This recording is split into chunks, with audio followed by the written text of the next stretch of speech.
When it comes to slow cooking, it can be so convenient, but we want to do it right. Our local expert talked with Holly Menino and gave her some great tips when it comes to slow cooking.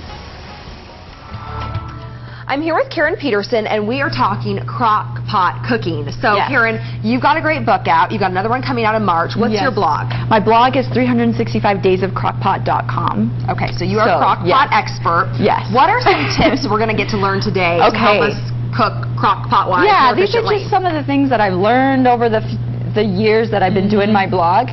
The first thing is, a lot of people ask me, what kind of slow cooker do you have? What should I buy? And now I have 10 different slow cookers. Oh my gosh. So, okay, I am a novice. I have one. That's okay. And it doesn't even look this complex right here. Well, it doesn't have to be complex. That's the thing. People should say, what kind of gadgets do I need and all this. I have just the plain of plainest, and then the ones that do have the gadgets. And I don't think it really matters. Okay. It just matters on what you need it for. Now, you work, so you might want one that has a timer on it. Yes. Right? Yes, and I don't have a timer, and that would help, definitely, if I did. Yes, you get one like this that has a timer, and it automatically switches to warm after 8 hours, or whatever you set it for. That's one thing. The other thing that I like to tell people is buy the size that you need for your family. Now, this is a 6-quart. You can see it's pretty big. Now, I only have, it's not that clean inside, but that's okay.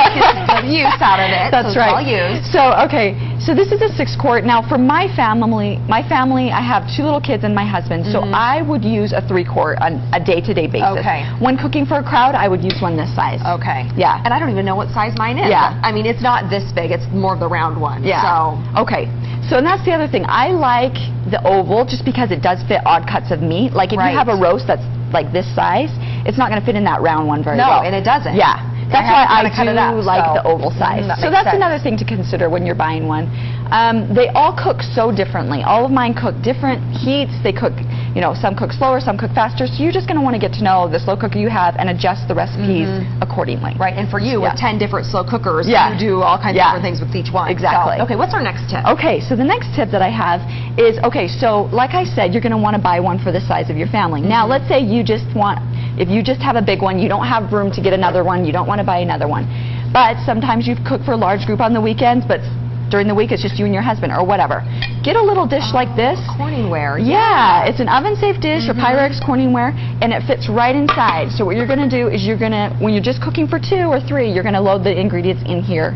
And then so you can slow cook a pot inside the crock pot. Right, and that will make the Wow. recipe cook the way it's supposed to. Okay. If you don't use this and you're only cooking for 2 people, it's going to cook way too fast. Right, and then you're going to get it burnt up on the side. Yes. Okay, see, I've done that before. I should have used that my little Corningware that I have. Okay, so that's the second tip. The third tip is using a dryer sheet to clean. Sometimes it gets really crusty, like you said, on the edges. Have you noticed that? Oh, yeah. Yeah. Just have so sometimes when it's just like so hard and you can't scrub it off, fill it up with warm soapy water and put a dryer sheet in it. Let it soak for a few minutes. And for some reason, the dryer sheet kind of gets the crusties off. Like it helps release something. Okay. I don't know. And then do you need to scrub with the dryer sheet around the edges? Then I just use it and I just scrub right around the edges and it kind of gets the crustiness off. Okay, that is a great tip. Yeah, that was a cool one that I learned. Okay, the third one is a lot of times things get really, really runny in the slow cooker because when you're cooking, this lid is right on top. All the condensation hits the top of the lid and drips right back down onto your food. Yes. So what you're going to want to do is use some sort of thickener. I like tapioca. Tapioca doesn't taste like anything. You can't tell that it's there. It's pretty inexpensive. So just use this on whatever's cooking like in let's the say you're cooker. doing chicken and barbecue sauce, but the barbecue sauce is just really runny by the time you're done. Put a tablespoon of this in with the barbecue sauce. Okay, and it will thicken it up a little bit. Okay. Or you can always dredge in flour, but I like tapioca better. Yeah, good idea. And what's our last tip? The last tip is baking in the slow cooker. A lot of people don't know you can actually make a banana bread or a dessert like a peach cobbler or something like that. When I do something like that, I like to put a little rack right in the bottom, put your banana bread on top so that the air can circulate underneath. Then, just like we talked about, the condensation, we don't want it to drip onto our banana bread and get it mushy. Okay, so we're going to put two paper towels over the top. Okay, there you go. Karen, amazing. This has just opened up a whole new world of slow cooking for me. Okay, great tips. Thanks so much, and we'll be right back.